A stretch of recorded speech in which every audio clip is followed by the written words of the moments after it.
Pregnancy అనేది 30 years లోపలే plan చేసుకోండి. 30 ఇయర్స్ తర్వాత ప్రెగ్నెన్సీ ప్లాన్ చేసుకుంటే ప్రాబ్లమ్స్ వస్తాయని మీరు వినే ఉంటారు.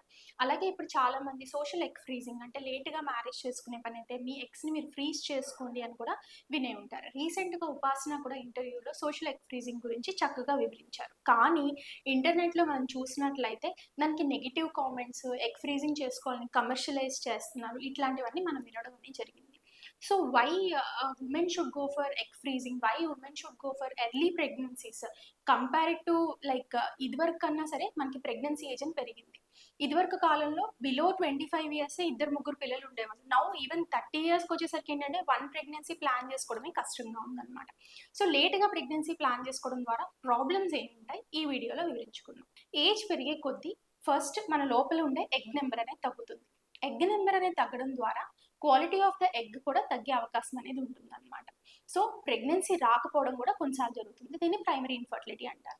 సెకండ్, ప్రెగ్నెన్సీ వచ్చిన తర్వాత కూడా ఏం ప్రాబ్లమ్స్ ఉంటాయి లేట్ 30స్‌లో కానీ 30+లో ప్లాన్ చేసుకునే పనైతే ఎగ్‌కి జెనెటికల్ అబ్నార్మాలిటీస్ వచ్చే అవకాశం అనేది ఎక్కువ ఉంటుంది. ఎందుకంటే మన లైఫ్ టైం ఎంత ఉంటుందో ఎగ్ ఏజ్ కూడా అంతే ఉంటుంది.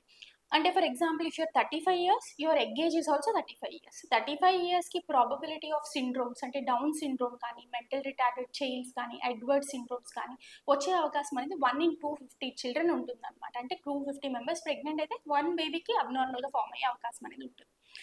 30 కన్నా తక్కువ ప్లాన్ చేసుకుంటే ఎంత ఉంటుంది అంటే 750 బేబీస్‌లో ఒక్క బేబీకి ప్రాబ్లమ్ అయ్యే అవకాశం అనేది ఉంటుంది. It is directly proportionate to age of the mother. So మన ఏజ్‌ని బట్టి ఎగ్ ఏజ్ ఉంటుంది. అలాగే జెనెటికల్ అబ్నార్మాలిటీస్ రిస్క్ అనేది ఉంటుంది. థర్డ్ ఫ్యాక్టర్, యూట్రస్ కూడా 20 ఇయర్స్‌లో ఉన్నట్టు 35 ఇయర్స్ అప్పుడు ఉండదు. So uterus also will have changes. అంటే యూట్రస్ సైజ్ పెరుగుతుంటే బల్కీ యూట్రస్ అని కానీ, కొంచెం యూట్రస్‌కి వాపు రావడం కానీ జరుగుతుంది. కొన్నిసార్లు ఏంటంటే ఈస్ట్రోజన్ ఎక్కువ ఉండడం ద్వారా పేషెంట్స్‌కి ఫైబ్రాయిడ్స్ అనేవి ఫార్మ్ అవుతాయి. కొన్నిసార్లు ఏంటంటే ఏదైనా ఇన్ఫెక్షన్ ఉండడం ద్వారా ఎండోమెట్రియల్ లేయర్ అనేది డ్యామేజ్ అవుతుంది.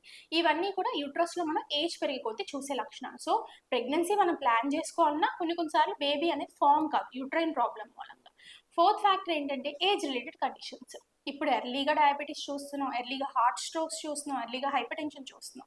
సో ఈవెన్ ఇన్ ప్రెగ్నెన్సీ మనం 30+, 35 ఇయర్స్ ప్లాన్ చేసుకుంటే ప్రెగ్నెన్సీస్లో కూడా థైరాయిడ్ వచ్చే అవకాశము, జెస్టేషనల్ డయాబెటీస్ అంటే డ్యూరింగ్ ప్రెగ్నెన్సీలో డయాబెటిక్ కండిషన్స్ వచ్చే అవకాశం, hyper tension in the pregnancies as well as other things.